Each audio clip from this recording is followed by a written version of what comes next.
Bonjour et bienvenue sur la chaîne du chasseur d'étoiles de midi. Alors ça va commencer. Alors quand je dis ça va commencer, je rigole, je rigole.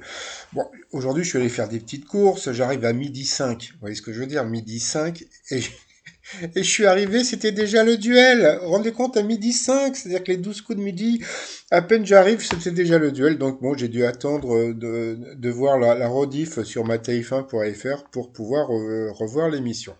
Allez, petit résumé des 12 coups de midi d'aujourd'hui. Donc Jean-Luc Auré-Schaumann avait le pull moche. Bon, je sais pas pourquoi on appelle ça un pull moche, mais j'appelle ça plutôt des pulls rigolos. La maîtresse de midi avait toujours deux pulls et un très joli sourire. Alors, il y a une personne qui s'appelle Laureline. Si c'est bien Camille qui travaillait au service intensif à Montpellier, il y a un moment, je me rappelle de toi, et même si j'étais dans les vapes, je me rappelle de ta gentillesse et tu mérites toutes ces bonnes choses. Donc, vous voyez, elle fait du bien. Donc, autant qu'elle gagne de la tutune. Au coup d'envoi, la première question. Quel dessert s'appelle comme une région d'Allemagne? Donc, bien sûr, c'était l'autre, c'était la forêt noire. Après, vous aviez la très mignonne Lucille qui était venue avec son copain, donc je sais pas, je me demande si c'est pas Aladdin son prénom, donc parce que je crois qu'il l'a appelé Aladdin et peut-être, je sais pas, ça se trouve c'était Aladdin son prénom en passant. Donc elle nous a raconté que pour les verrues, elle prenait un œil de poisson frais pour poser sur la verrue. Moi j'ai fait un truc ce matin. Parce qu'hier j'avais allumé des bougies donc ça avait coulé sur la table. Donc bon, je me suis dit putain, mais comment je vais faire pour retirer ces taches de bougies? Et en fin de compte, bah, je l'ai fait il y a 5 minutes là. Donc j'ai pris un fer à repasser et puis j'ai posé le fer à repasser les trucs de bougies. J'ai passé un coup de sopalin et il n'y a plus de bougies sur ma table. Donc c'est fantastique. Voilà, merci Clo-Clo. Donc voilà, on a pu voir donc le copain de, de Lucille. Alors, la première question, contre quel phénomène Benjamin Pavard invite-t-il les enfants à faire équipe et à parler dans une campagne lancée à l'automne 2019? Donc, c'était pour le harcèlement sexuel, non, harcèlement tout court, hein, pas sexuel du tout. Après, donc, vous aviez le très sympathique Ludovic, je crois qu'il travaillait pour la SPA, donc quelqu'un sûrement de très bien qui était venu avec sa famille, donc c'est pareil, hein. Donc la production, moi j'aime bien quand vous mettez en dessous le nom des personnes et tout, donc là il n'y avait pas. Donc c'était la famille de Ludovic que je salue. Alors la première question à Blackburn au Royaume-Uni, qu'est-ce que le client d'un restaurant s'est arraché pour tenter de ne pas payer l'addition? Eh bien c'était des poils pubiens, donc Z m'a encore bien fait rire avec son pubis. Donc franchement je vais vous dire, Z je l'adore. J'espère qu'elle est... Bon, je ferai une vidéo spéciale sur Z parce que franchement, je la kiffe trop. Après, vous aviez le très sympathique Slimane qui était de la popo de la liste de la police, qui était venu avec Mehdi, un ancien candidat. Donc bonjour à tous les deux qui chante le titre De sorte d'homme sorti en octobre dernier, et bien même s'il est décédé, c'était Johnny Hallyday. Après, quel accessoire de mode masculine a brusquement disparu lors des réunions de boulot en visioconférence? Donc, eh bien, elle a dit l'autre, pourtant il y avait une certaine évidence, c'était la cravate, donc elle est encore passée à l'orange. D'un seul coup, eh bien, Camille Combal est arrivée. Alors bon, là, il y a eu un mytho. Quand je dis qu'il y a eu un mytho, c'est que Jean-Luc Reichmann a dit oui pour faire plaisir à Jean-Pierre Pernaut, puisque bon, comme vous savez, aujourd'hui c'est la dernière de Jean-Pierre Pernaut. Camille Combal va venir, nanana, etc. Bon, c'était un mytho, c'est-à-dire que bon, Camille Combal prépare une émission, voilà, qui s'appelle La Grande Incruste, qui sera diffusée donc le samedi 26 décembre à 21h05. Voilà, ça semble assez rigolo, puisque bon, il a fait des trucs assez rigolos, comme là on a pu voir dans Balthazar, il y a un moment, donc il s'est vraiment incrusté dans des scènes de, comment dire, bah, de séries, de plein de trucs, hein, même dans cette série, là je sais plus comment ça s'appelle, Demain nous appartient, je crois, ou je ne sais pas. Donc, je pense que ça peut être assez sympathique, sauf que bon, bah, Jean-Luc Reichmann nous a fait un mytho. Bon, il n'allait pas dire que c'était pour l'émission La Grande Incruste, mais bon, bah, passons.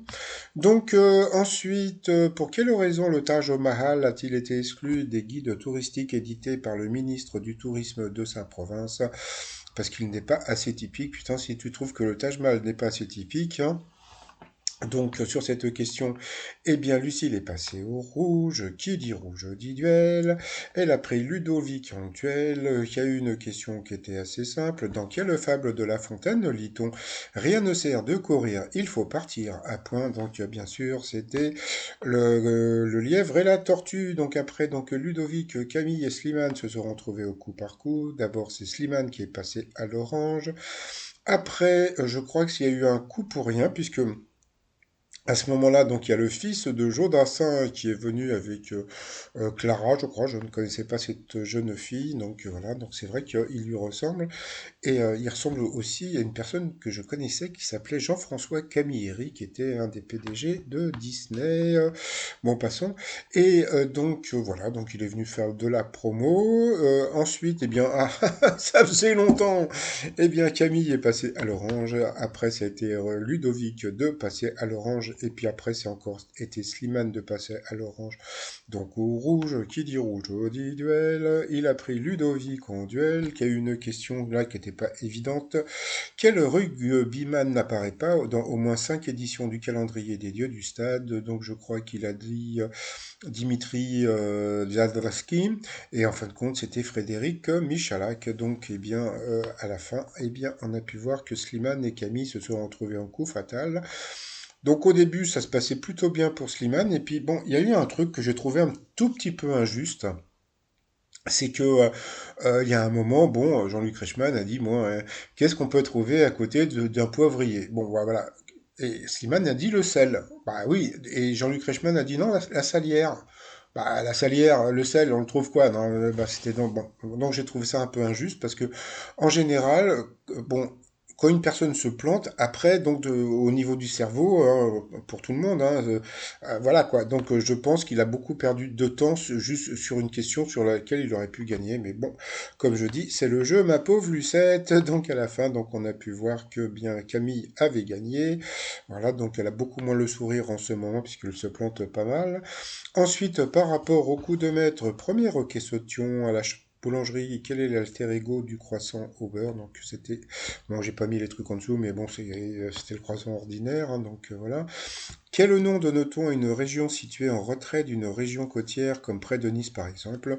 Eh bien, c'était l'arrière-pays. Après, qu'est-ce que vous aviez? Vous aviez quel présentateur est cité dans le tube Marly Gaumont est un personnage important du roman La carte et du roman pardon La carte et le territoire de Michel Houellebecq. Donc c'était une évidence comme c'est son dernier jour, donc c'était Jean-Pierre Pernaut.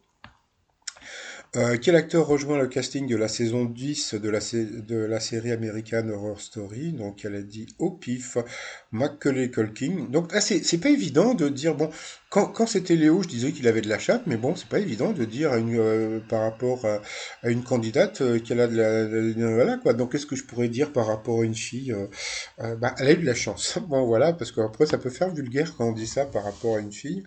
Et puis à la fin, qu'est-ce qui a donné envie à Akira Toriyama, l'auteur de Dragon Ball, de faire de ses premiers dessins? Eh bien, elle a dit les Schtroumpfs, et puis en fin de compte, c'était les 100 Dalmatiens. Donc c'était demi-chatte pour la Camille qui n'a gagné que 1 000 € à partager.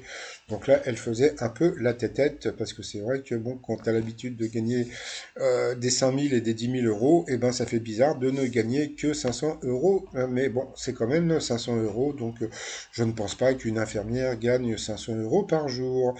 Par rapport à l'étoile mystérieuse, bah, ça bouge pas trop, donc voilà, c'est toujours donc Claudia Cardinal. Par contre, alors il paraît que la prochaine étoile a déjà été découverte, donc pas celle-ci, parce que celle-ci, donc bon, il paraît que c'est quelqu'un d'autre qui va la trouver, et pas Camille. Et il paraît que la prochaine étoile, eh bien, il paraît que c'est notre président de la République, Emmanuel Macron. Donc voilà, je trouve ça assez bizarre qu'on puisse déjà me donner le nom de la prochaine étoile mystérieuse. Donc sinon, bon, allez, bataille des audiences, ça va être très vite, hein. C'est Balthazar qui est arrivé premier hier, donc après, toc, voilà, donc pas photo. Ce soir, qu'est-ce que vous avez? Vous avez District Z, fais pas ci, fais pas ça, le grand concours des régions. Et puis j'ai vu un truc qui avait sur quelle chaîne? C'était sur Arte, il y a Grise. Vous voyez, donc bon, moi je pense que je vais retourner sur sur Netflix pour voir encore ma série Luther que j'adore. Et sinon, bah, je vous laisse les programmes de ce soir. Voilà, ça y est, allez, c'est parti. Sinon, bah, donc comme aujourd'hui c'était le dernier numéro de quoi, la dernière apparition au Trésor de Jean-Pierre Pernaut, donc voilà, petit hommage. Il est l'or, mon trésor. Qu'est-ce qu'il est drôle ce Claude. Et puis donc le t-shirt, hein, bien sûr, qui va avec, un JPP Forever. Et puis, bon, vous vous rappelez de ma petite blagounette, donc le coup vide. Oui, donc pour éviter d'attraper le coup vide, il faut avoir le coup plein. Et ben ça y est. Donc j'ai fait mes petites écharpes anti-coup vide.